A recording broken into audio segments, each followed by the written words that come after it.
Yaitu kita mengucapkan syukur kepada Allah Subhanahu wa Ta'ala bahwa di pagi hari ini alhamdulillah kita semua masih sempat bersama-sama untuk melanjutkan acara orientasi perhakiman SPKI dan MTQ. Dan kita telah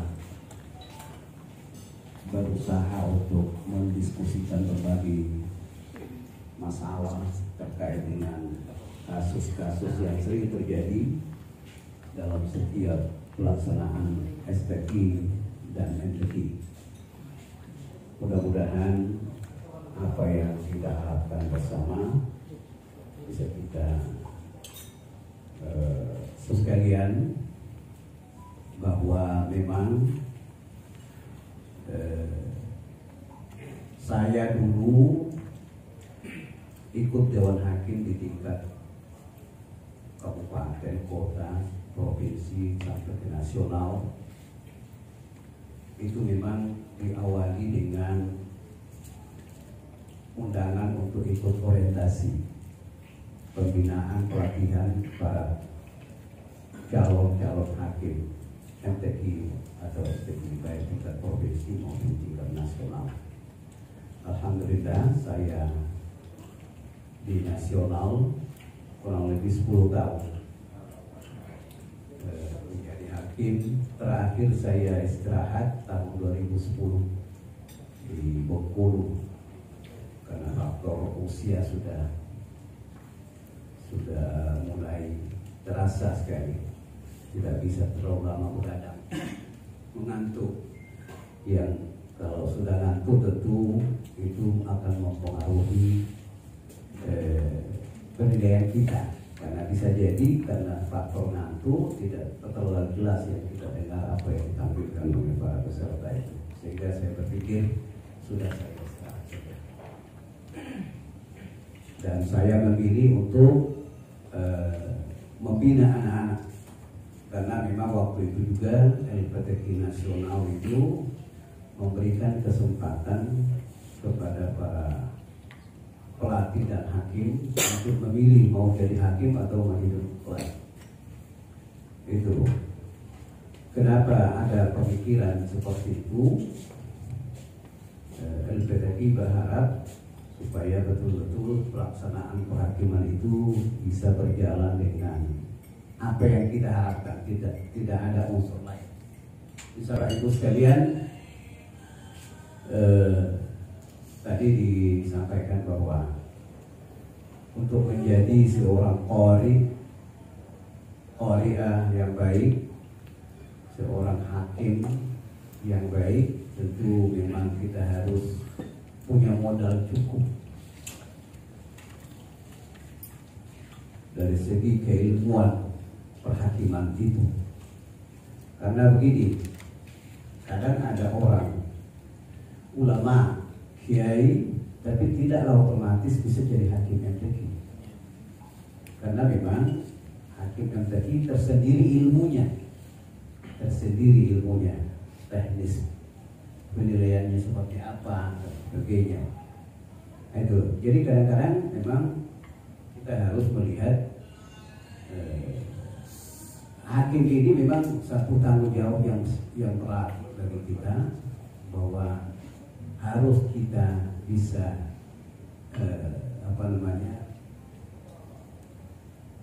berusaha untuk bisa memiliki ilmu perhakiman itu. Tentu dengan cara seperti ini yang orientasi Dewan Hakim. Sebab memang sekarang ini pelaksanaan MTQ, STQ itu semakin berkembang. Apalagi sekarang sudah ada musabaqah menghafal hadis, ya. Itu sekarang. Mungkin di sini belum ya? Belum. Di nasional sudah mulai dilaksanakan. Di daerah-daerah lain, di Makassar sudah ada. Nah, itu juga menjadi tantangan bagi kita, terutama khususnya bagi LPTQ, pengurus LPTQ, untuk bisa mempersiapkan bapak-bapak dan ibu untuk menjadi hakim-hakim yang profesional di bidang itu. Nah itu, kemudian hal-hal lain menyangkut perhakiman tentu kita sudah bisa memaklumi semua, tidak terlalu susah sebetulnya, karena bidang-bidang yang dinilai dalam perhakiman itu sudah jelas, tajwid, fasahah, lagu dan suara sebagainya. Ya. Kemudian hakim tahfiz ini juga sangat penting. Namun karena keterbatasan para hafiz menjadi hakim itu masih bisa boleh bilang masih hitung jari. Karena menjadi hakim tahfiz juga seyogianya idealnya harus seorang hafiz juga. Tetapi mungkin di daerah-daerah tertentu ya mungkin karena kekurangan hafiz hakimnya ya yang penting bisa mengikuti perkembangan tahfiz itu. Bapak Ibu sekalian, kalau kemarin kita sudah membahas berbagai hal berkaitan dengan penilaian baik dari segi tajwid, fasahah dan sebagainya. Ini hari tentu kita berharap insya Allah seperti tadi disampaikan bahwa kita akan mencoba untuk melakukan simulasi menilai seorang qari atau qari'ah yang akan tampil, dan insya Allah diharapkan bisa dilihat hasil penilaian yang Bapak Ibu sekalian berikan itu, dan masih akan kita buka untuk bisa berdiskusi, bisa ditanya langsung kenapa Bapak memberikan nilai seperti ini, dari segi mana pengurangannya dan sebagainya. Itu nanti akan diharapkan Bapak Ibu sekalian bisa mempersiapkan catatan-catatan agar nanti setelah selesai penampilannya kita bisa tanyakan apa dari segi mana, dari apa saja kesalahannya sehingga memberikan nilai kurang dari nilai yang maksimal itu, baik dari segi tajwid, fasahah maupun lagu serta suaranya. Kemudian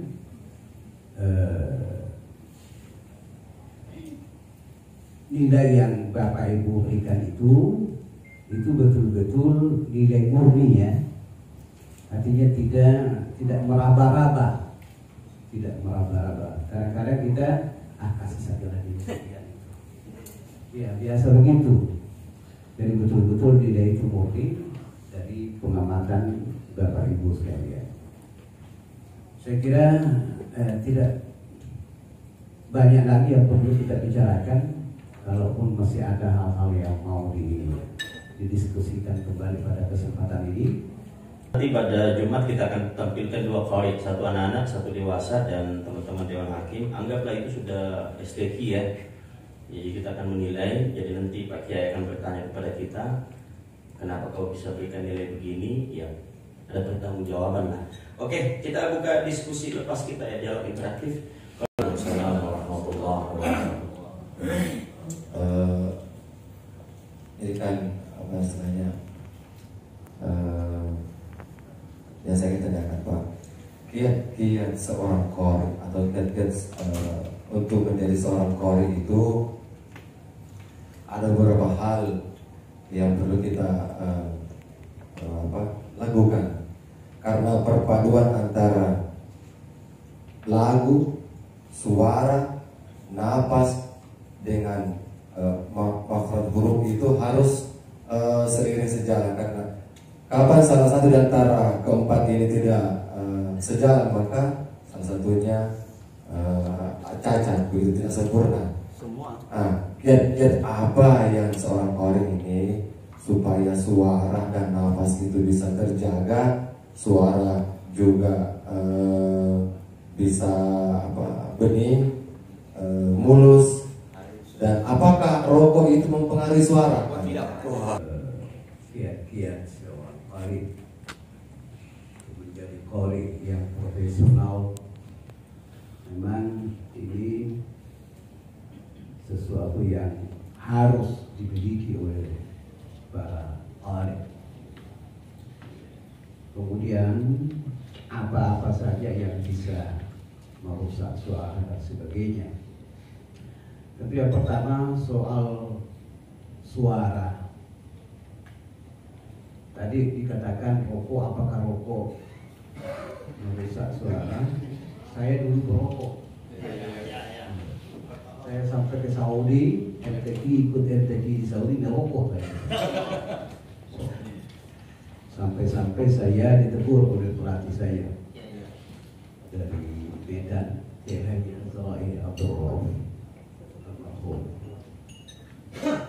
saya perokok berat, bukan perokok biasa, perokok berat. Menurut pengalaman beberapa orang, termasuk saya, ada teman saya seorang penyiar TVRI namanya Huzair. Beliau kalau mau membaca berita di TVRI itu merokok dulu. Dia merokok dulu. Alasannya karena kalau saya merokok itu suaranya akan lebih menggema, menjadi suara bass. Dan TVRI itu kalau membaca berita itu enaknya suara bass. Iya. Menurut pengakuannya, pengalamannya dia. Tapi pada umumnya rokok sesungguhnya untuk suara tidak masalah, untuk suara saya. Dan pada umumnya qari Mesir juga dulu itu merokok semua, rata-rata merokok. Tetapi yang berpengaruh dari rokok itu adalah pernapasan. Pasti. Iya, sudah pasti itu napas pasti terganggu. Kenapa? Karena kalau merokok ada masalah di paru-paru, ya tentu akan mempengaruhi napas kita, bisa batuk dan sebagainya. Itu. Susah makmur masih merokok kan sampai sekarang. Kan yang dingin, jangan minum yang dingin, terutama es ya. Minumlah yang hangat-hangat. Kenapa? Karena kerongkongan ini kalau masuk barang yang dingin bukannya membasahi kerongkongan tapi menjadi kering. Kerongkongan itu kan menjadi kering sehingga mempengaruhi keluarnya suara itu. Jangan makan minyak yang berminyak. Gorengan, bolehlah gorengan sekali-sekali, tidak masalah, tapi jangan terlalu sering. Terlalu sering makan makanan yang gorengan itu. Kemudian pisang, ada beberapa pisang yang ikut mengganggu suara itu. Ada pisang yang getahnya itu, ada getahnya pisang itu kalau dibuka itu menjadi kering dalam kerongkongan ini, bahkan terhalang keluar suara. Itu usahakan tidak memakan pisang itu. Salah satu pisang apa namanya? Kali itu. Iya. Itu. Tapi tidak semua pisang begitu. Ada pisang tertentu yang saya rasakan, saya sendiri merasakan itu langsung terganggu suara saya. Warahmatullahi wabarakatuh. Kembali nama saya Pak Kiai, nama saya Mukhlas Abdullah. Izin saya ingin bertanya mungkin ya masalah menjadi hakim yang profesional. Saya tidak terlalu mendalam masalah penilaian. Ya mungkin apakah ini menjadi aturan nasional atau provinsi? Setidaknya kita Dewan Hakim ini harus memang fokus dalam penilaian. Tetapi terkadang, mohon maaf, ada Dewan Hakim yang mungkin ya ketika disebut nama peserta ya langsung pikirannya itu sudah tidak fokus ke penilaian, langsung fokus ke anaknya. Boleh jadi mungkin itu terpengaruh dengan pakaian kafilah atau baju kafilah. Dan harapan kami dari distrik mungkin ini bisa nanti diterapkan di kota. Jangan dilewatkan atau jangan ditampilkan kalau ada peserta yang tampil dengan baju kafilah. Ya ditakutkan karena hampir semua Dewan Hakim pasti mewakili distriknya masing-masing. Apakah itu termasuk mempengaruhi? Ya baru disebut anaknya, baru dilihat bajunya kayaknya ini ya dari provinsi ini, dari kota ini. Profesional tanpa ada pengaruh-pengaruh yang lain. Nah, menyangkut masalah pakaian, karena nampak sekali ya, nampak pakaian bisa disetting dengan model tempatnya Dewan Hakim itu bisa disembunyikan, misalnya dalam ruangan tersendiri ruangannya tidak terbuka di depan mimbar tilawah sehingga tidak kelihatan itu anak-anak ya, setiap anak yang tampil itu. Di nasional seperti itu, jadi tempatnya itu di belakang mimbar, ada ruangan khusus di belakang mimbar dan itu steril, tidak bisa orang masuk kecuali panitra. Nah, sehingga dengan cara seperti itu tentu setiap anak yang tampil tidak kelihatan ruangan hakim itu, sehingga kelihatan lagi. Jadi tidak usah pakai layar televisi di dalam, di tempat hakim. Jadi ruangannya itu tersendiri, kalau bisa diatur sedemikian rupa sehingga tidak terlihat oleh para peserta itu. Ditekankan agar kita bisa menjadi hakim yang profesional dan istiqomah dengan apa yang harus kita lakukan. Itu 15 rekomendasi dari semua distrik. Setiap distrik kita minta 3 untuk merekomendasikan. Siapapun yang merekomendasikan itu tidak ada kita ambil. Karena itu adalah rekomendasi. Jadi 15, 11 sisanya Dewan Hakim itu kita penelusuran bakat. Memang pertama melakukan pengalaman, senioritas, kemudian ada unsur dari IAIN, ada unsur dari Kementerian Agama, dan ada unsur imam-imam masjid. Jadi kalau ada yang minta saya jadi Dewan Hakim, saya tinggal jawab, bikin etik sendiri sudah. Kau jadi ketuanya, selesai. Ustaz Anu, Fadal. Pak Dr. Anu di luar anda tanya. Tadi mungkin permohonan saja atau usulan. Yang pertama karena nanti siang kita simulasi, kalau bisa kemarin kita sudah bahas tentang teknik penilaian tilawah. Kalau bisa mungkin nggak selengkap kemarin, singkat saja di dalam hirdil. Karena ada beberapa hal yang mungkin di tilawah tidak ada, tapi di hirdil perlu teman-teman juga tajam. Yang kedua, karena ini nanti simulasi, usul kami juga nanti juga disimulasikan yang hirdil juga, bukan hanya tilawah, supaya nanti misalnya sa'il itu bertanya bagaimana, sampai batasan ayat ini kan masih ada yang membaca soal itu setengah saja, ada yang harus 1 ayat atau bagaimana. Pemilihan soal itu harus memang betul-betul dipilih soal-soal yang menghindari soal yang ada persamaannya di ayat.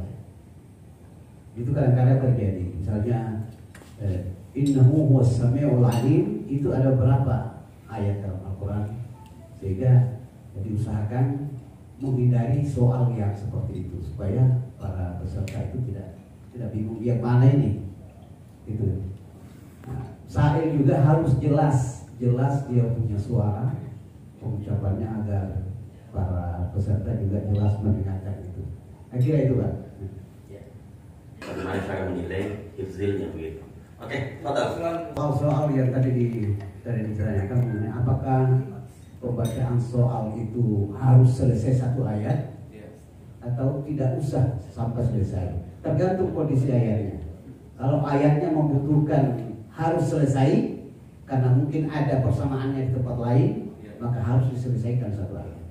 Tapi kalau tidak, sudah dianggap cukup dan tidak ada masalah, boleh sepotong saja setengah dari yang soal itu, tidak masalah. Jadi para peserta itu sudah bisa juga memahami. Nah, tentang lagu-lagu para sa'il ini, memang sa'il tidak terlalu dianjurkan untuk berlagu.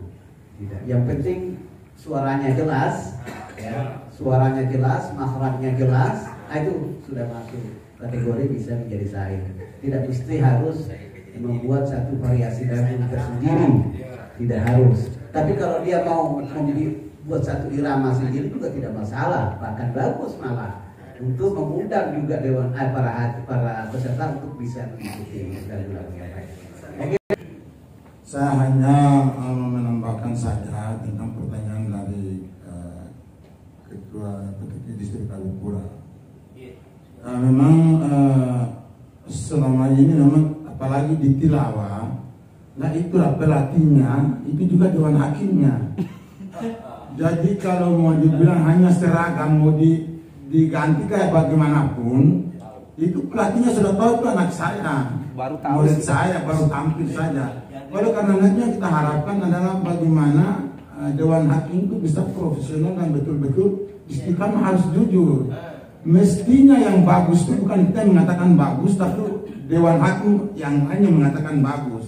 Kalau kita anak murid sendiri yang kita puji ya bukan sesuatu yang hebat. Mesti orang lain yang memuji, jangan kita yang melatih, kita sendiri yang memuji. Kemudian untuk mengantisipasi hal seperti itu tingkat provinsi, bahkan misalnya kabupaten ini yang masuk final, itu ada dewan hakim dari kabupaten itu diganti dengan kabupaten lain. Nah kalau kita di kota maunya seperti itu juga bisa kita laksanakan. Cuma karena memang keterbatasan dewan hakim, terutama di bidang lagu dan suara. Kalau untuk tajwid fasaha dan itu banyak. Tapi lagu dan suara rata-rata memang dia harus dari seorang kali dan karya. Bagaimana kalau bukan seorang bekas kart dan karya disuruh menilai lagu dan suara, wah ini bisa salah jalan. Oleh karenanya itu kita berharap bahwa ke depan yang telah direkomendasikan oleh distrik ini, distrik di Kota Jayapura ini mudah-mudahan menilai dengan jujur, dengan profesional, tidak harus ini melihat karena ini murid saya, anak saya, dan dari distrik saya.